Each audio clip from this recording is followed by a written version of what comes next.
Mick Fuller, welcome to the programme. Good evening, Sarah. The biggest loser from your report is Resilience New South Wales. Their role in disaster management is going to be severely diminished. What did they do wrong?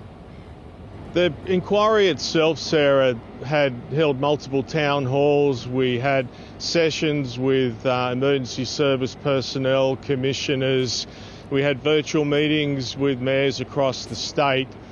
We took back feedback on a whole range of different areas, but there was a resounding voice that the people felt let down by resilience, from evacuation centres right through to the movement of grant money, even pre-storms, Sarah.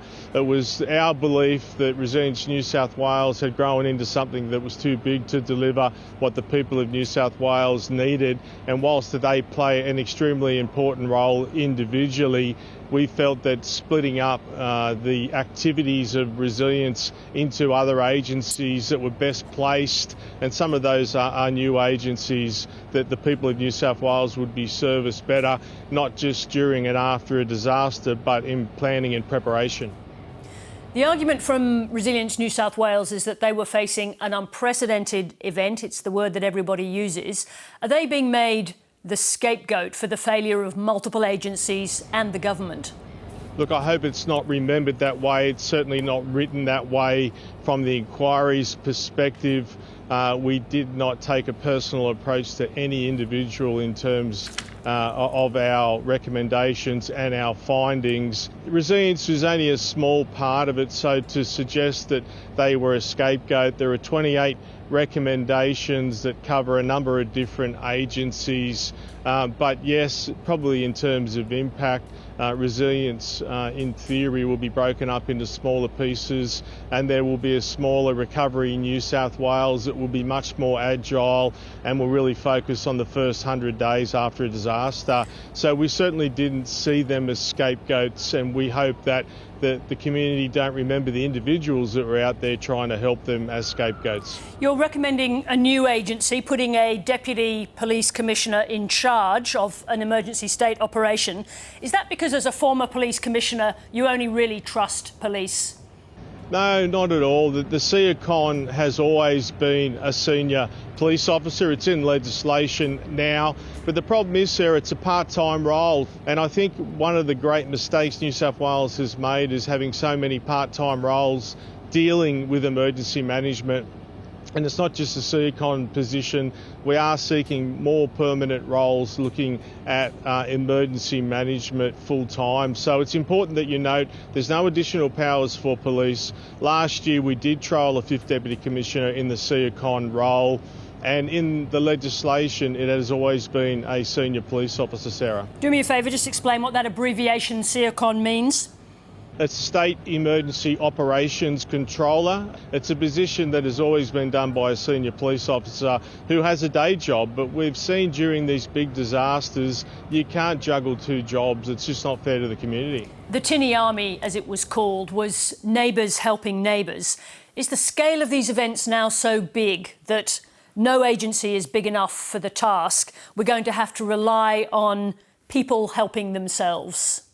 I think in terms of flood rescue, we certainly are undercooked in this state, and the flood report makes some really strong recommendations that we need to expand our flood rescue capability.